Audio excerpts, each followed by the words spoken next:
पंचदेव प्रार्थना एक शक्तिशाली मंत्र है। प्रातःकाल सच्चे मन से इसे सुनने से जीवन के सभी दुख तुरंत दूर होने लगते हैं। पंचदेव प्रार्थना को प्रतिदिन सुनने से जीवन के असंभव कार्य भी संभव हो जाते हैं। तो आइए सुनते हैं यह पंचदेव प्रार्थना। गजाननं भूतगणादिसेवितं कपित्थजम्बूफलचारुभक्षणम् उमासुतं शोकविनाशकारकं नमामि विघ्नेश्वरपादपङ्कजम्। कर्पूरगौरं करुणावतारं संसारसारं भुजगेन्द्रहारं सदा वसन्तं हृदयारविन्दे भवं भवानी सहितं नमामि। शान्ताकारं भुजगशयनं पद्मनाभं सुरेशं विश्वाधारं गगनसदृशं मेघवर्णं शुभांगं लक्ष्मीकान्तं कमलनयनं योगिभिर्ध्यानगम्यं वन्दे विष्णु भवभयहरं सर्वलोकैकनाथम्।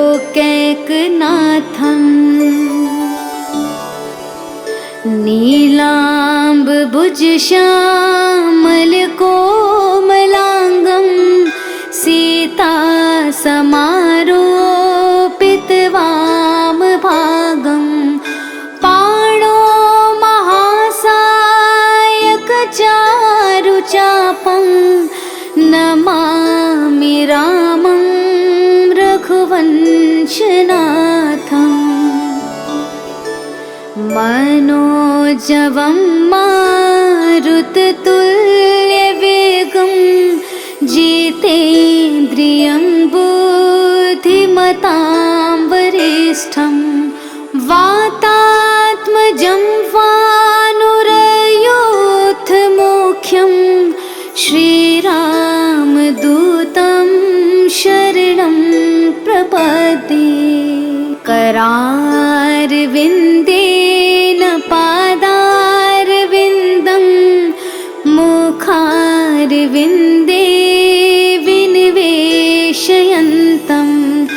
वटस्य पत्रस्य पुटेश्यानं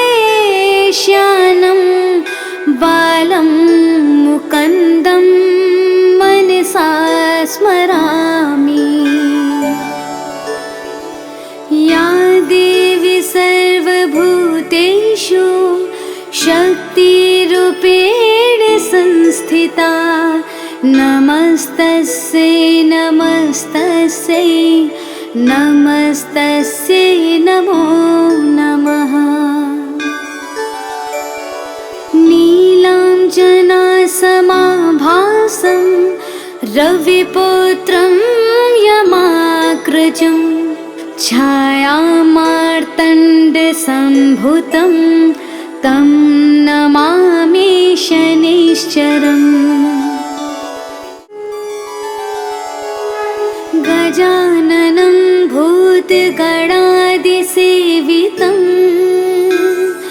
कपित्थजम्बूफलचारुभक्षणम् उमासुतं शोकविनाशकारकं नमामि विघ्नेश्वरपादपङ्कजम्।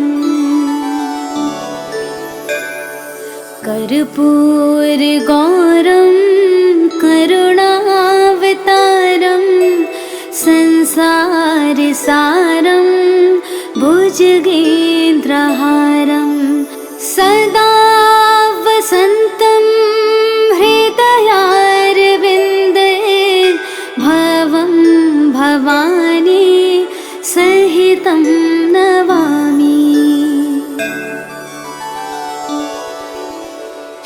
शान्ताकारं भुजगशयनं पद्मनाभं सुरेशं विश्वाधारं गगनसदृशं मेघवर्णं शुभांगं लक्ष्मीकान्तं कमलनयनं योगिभिर्ध्यानगम्यं वन्दे विष्णु भवभयहरं सर्वलोकैकनाथम्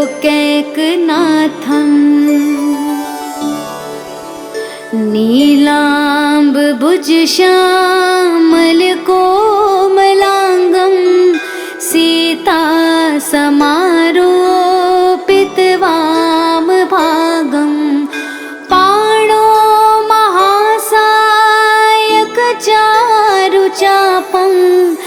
नमामि रामं रघुवंशनाथम् मनोजवं मारुततुल्यवेगं जितेन्द्रियं बुद्धिमतां वरिष्ठं वातात्मजं वानुरयूथमुख्यं श्रीरामदूतं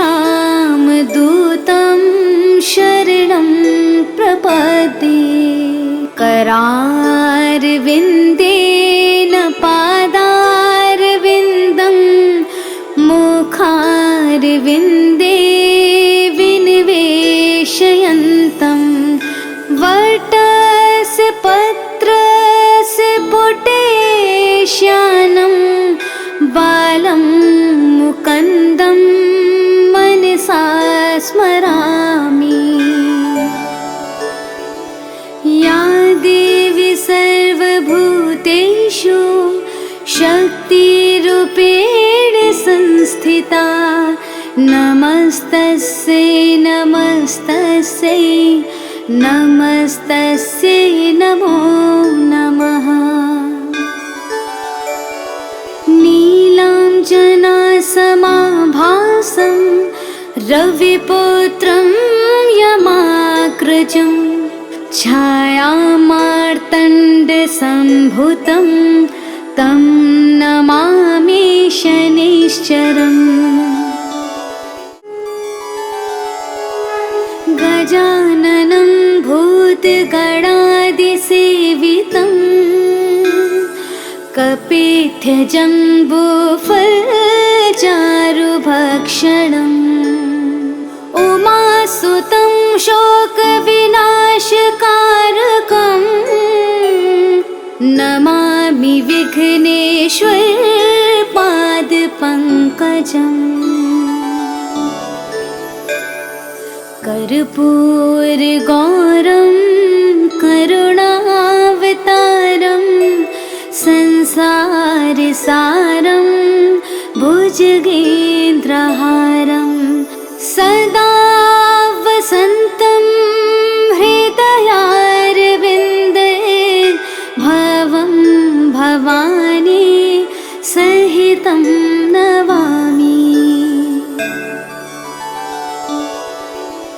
शान्ताकारं भुजगशयनं पद्मनाभं सुरेशं विश्वाधारं गगनसदृशं मेघवर्णं शुभांगं लक्ष्मीकान्तं कमलनयनं योगिभिर्ध्यानगम्यं वन्दे विष्णु भवभयहरं सर्वलोकैकनाथम्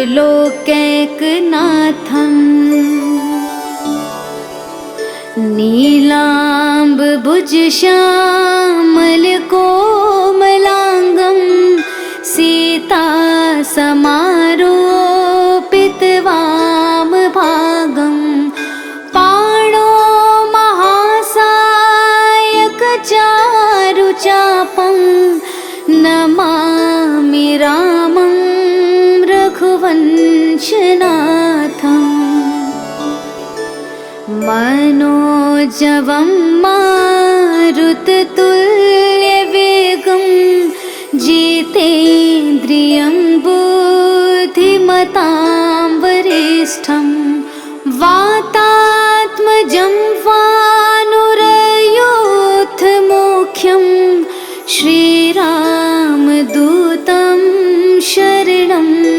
प्रपद्ये करारविन्देन पादारविन्दं मुखारविन्दे विनिवेशयन्तं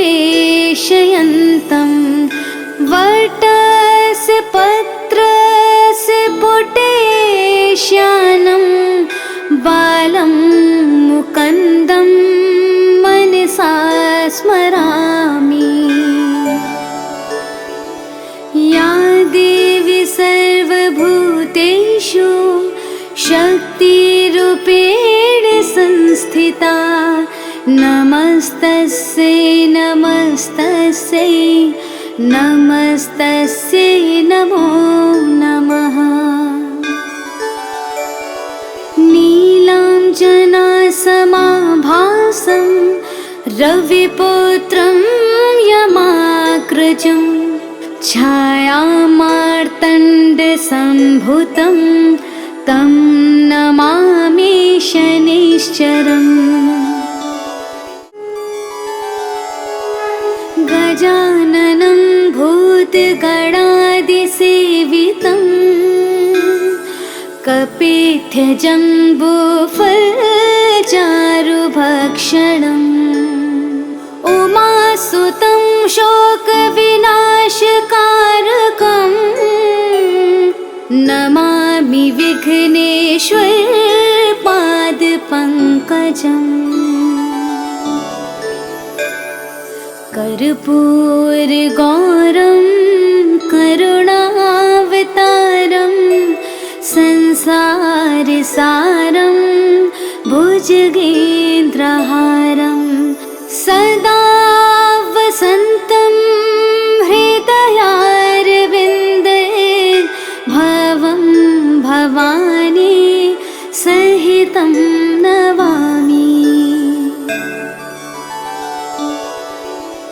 शान्ताकारं भुजगशयनं पद्मनाभं सुरेशं विश्वाधारं गगनसदृशं मेघवर्णं शुभांगं लक्ष्मीकान्तं कमलनयनं योगिभिर्ध्यानगम्यं वन्दे विष्णु भवभयहरं सर्वलोकैकनाथम्।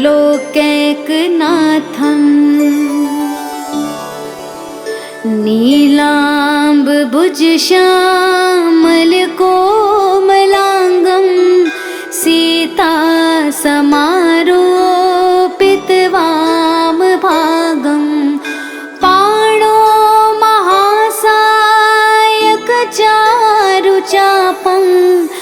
नमामि रामं रघुवंशनाथम्।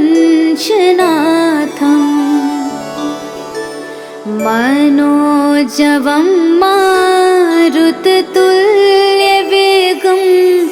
जितेन्द्रियं बुद्धिमतां वरिष्ठं वातात्मजं वानुरयूथमुख्यं श्रीरामदूतं शरणं प्रपद्ये करारविन्देन पादारविन्दं मुखारविन्दे विनिवेशयन्तं वटस्य पत्रस्य पुटेश्यानं बालं मुकुन्दं मनसा स्मरामि। या देवी सर्वभूतेषु शक्तिरूपेण संस्थिता नमस्तस्यै नमस्तस्यै नमस्तस्यै नमो नमः। नीलाञ्जनासमाभासं रविपुत्रं यमाग्रजं छायामार्तण्डसम्भूतं तं नमामि शनैश्चरम्।